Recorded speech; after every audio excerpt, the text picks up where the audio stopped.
आपकी बच्ची किसी से प्रेम विवाह करना चाहती है तो निश्चित रूप से उसे दबाने की बजाय उनके परिवार को आमंत्रित करें, कोशिश करें उस लड़की को जान पाएं आप, और अगर संभव हो तो उससे उसकी शादी कराएं। जो पैसे उन्होंने वो दहेज जोड़ा है, पलंग सोफा और ये सारी चीजें, उसके बाद आपने दूसरे को दे दिया है और दूसरा भी उसकी वैल्यू नहीं करता। क्यों नहीं करता? क्योंकि उसे गिफ्ट मिला हुआ है। ब्राह्मण समाज में ये बहुत अच्छी बात है कि उन्होंने अपनी बच्चियों पे बहुत ध्यान दिया है। अपने मृत्यु भोज है, बड़ी बड़ी शादियां करना, इन चीजों को कम करके जो पैसा बचेगा वो हम अपनी बच्चियों की शिक्षा के लिए लगाएं और इन चीजों को प्लीज चेंज करें, क्योंकि ये भी एक बहुत सामाजिक इशू है। जैसा कि हमारे सभी भाइयों ने कहा, वो बहुत अच्छी अच्छी बातें कही, पर एक चीज मैं ऐड उसमें करना चाहूंगी कि जितना भी कुरीतियां फैली हुई हैं समाज की, उससे सबसे ज्यादा अफेक्टेड ओबीसी समाज है। आप चाहे उसे मृत्यु भोज कहें, उसके बाद जो है जितने भी फंक्शंस होते हैं तो उसको हम पे प्रेशर होता है कि हम सोशली उसे बहुत बड़ी गैदरिंग के साथ संपन्न करें। जैसे कि माननीय हमारे भाई बैठे हुए हैं, मैं उनसे बहुत प्रभावित हूँ, उन्होंने बहुत अच्छा भाषण दिया। उन चीज़ों को हमें अपने अपने जीवन दिनचर्या में और जो हम डेली रूटीन की लाइफ होती है कोशिश करनी चाहिए कि उन्हें कम करें। जैसे मृत्यु भोज है, बड़ी बड़ी शादियां करना, इन चीज़ों को कम करके जो पैसा बचेगा वो हम अपनी बच्चियों की शिक्षा के लिए लगाएं। अब ताली ना बजाएं, मैं थोड़ा अपना फिनिश कर लूँ, समय की सीमा है। उसके साथ ही साथ जो हमारे पास जो पैसा कम होता है, कोशिश करें कि हम ये लड़ाई लड़ रहे हैं उसके साथ ही साथ दहेज की भी लड़ाई लगें। अगर हमारा बच्चा योग्य है तो हम योग्य लड़की लाएं, पैसा ना लाएं, और अगर हमारी बच्ची योग्य है तो हम उसको योग्य वर देखें बस। और एक चीज़ और मैं ऐड करना चाहूँगी, चूँकि मेरे पति वकील हैं और आए दिन मैं अपने घर में केस देखती रहती हूँ। आज की डेट में बहुत सारी महिलाएं, बच्चियों की हत्या हो रही है। क्यों हो रही है? क्योंकि चूँकि अब पहले का समाज और अब के समाज में अंतर आया है। पहले बच्चियां घर में रहती थी, लोगों से परिचय कम होता था, आज उनके दोस्त होते हैं, सर्कल होते हैं, बॉयफ्रेंड्स भी होते हैं। तो मैं आप सभी से अपील करना चाहूँगी, थोड़ा सा अपना सोच का दायरा बढ़ाएं।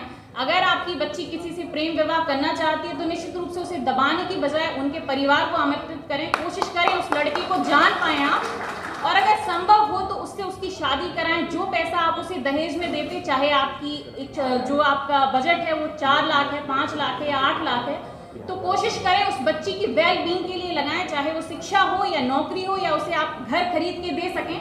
पर ऐसा है कि उसके बाद जब ऐसा नहीं हो पाता है तो कई मैंने केस देखे हैं, अदर जगह शादी हो जाती है फैमिली प्रेशर में, उसके बाद उन बच्चियों की मौत हो रही है। तो हर दूसरे दिन हम केस देख रहे हैं, कई दहेज के कारण और कई उनके पर्सनल रीजंस होते हों, लेकिन पढ़ी लिखी लड़कियां हर दूसरे दिन मर रही हैं। तो ये अच्छी बात नहीं है, हमें अपना सोच थोड़ी सी बदलनी चाहिए। मैंने खुद प्रेम विवाह किया है और मैं खुद डॉक्टर हूँ, मेरे पति लॉयर हैं। उस समय पे मुझे लगता है कि मेरे फैमिली वाले भी अपोज कर रहे थे, पर मुझे लगता है मैंने अपने लिए बहुत अच्छा डिसीजन लिया। और जितने लोग यहाँ उपस्थित हैं, मैं ये अपना पर्सनल चीज़ इसलिए आपको यहाँ बता रही हूँ कि आप उससे प्रेरित हो सकें और इन चीज़ों को प्लीज़ चेंज करें, क्योंकि ये भी एक बहुत सामाजिक इशू है। आप देखें कि जब एक बच्ची का विवाह करता है एक परिवार, तो वो उसके कहना चाहिए जो पैसा वो बोरो करते हैं लोगों से, उसकी वजह से उस परिवार में 5 साल तक कोई काम नहीं कर पा रहे। क्यों नहीं कर पा रहे? क्योंकि उन्होंने वो दहेज जोड़ा है, पलंग सोफा और ये सारी चीज़ें, उसके बाद आपने दूसरे को दे दिया है और दूसरा भी उसकी वैल्यू नहीं करता। क्यों नहीं करता? क्योंकि उसे गिफ्ट मिला हुआ है। मैंने अपना घर खुद बनाया और एक एक चीज़ मैंने खुद परचेज करी, तो मैं उस चीज़ की वैल्यू करती हूँ। तो मुझे लगता है हमारे बच्चे बच्चियाँ इतने सक्षम हैं कि वो अपने लिए खुद फर्नीचर खरीद सकते हैं, हमें उसकी आवश्यकता नहीं है देने की। आप सिर्फ उन्हें अच्छा संस्कार, अच्छी शिक्षा और अच्छी चीज़ें प्रदान करें कि वो, और सबसे बड़ा, उन्हें आपके पैसों की ज़रूरत नहीं है, उन्हें आपके सपोर्ट की ज़रूरत है। आप उनसे कहें कि बेटा आप पढ़ाई करो, मैं आपके साथ हूँ। आप PhD करना चाहते हो, आप अदर जगह नौकरी करना चाहते हो, मैं आपके साथ हूँ, मैं चलूँगा आपके साथ। माताएं से भी मैं कहना चाहूँगी, अपने बच्चों का सपोर्ट करें, ये बहुत ज़रूरी है। आप देखें ब्राह्मण समाज, आज यहाँ हम सामाजिक जो बात कर रहे हैं, ब्राह्मण समाज में ये बहुत अच्छी बात है कि उन्होंने अपनी बच्चियों पे बहुत ध्यान दिया है, अपने बच्चों पे ध्यान दिया। वो 4 काम छोड़ते हैं सिर्फ अपने बच्चों के वेल बीइंग के लिए। ये चीज़ हमें ओबीसी समाज में, पर्सनली मुझे ऐसा लगता है कि ये लैक है और इस चीज़ को हमें आगे बढ़ाना चाहिए। जब हम उनका समर्थन करेंगे, जब उनका विकास होगा, तो हमें उनके लिए सपोर्ट करने की आवश्यकता नहीं होगी। और कहीं ना कहीं ये हमारे सबके लिए बहुत अच्छा होगा कि हमारा बच्चा खुद घर खरीदेगा और हमें बुलाएगा कि माता पिता आप आएँ और हमारे साथ सत्र है। इन्हीं बातों के साथ मैं अपनी वाणी को विराम देना चाहूंगी। धन्यवाद।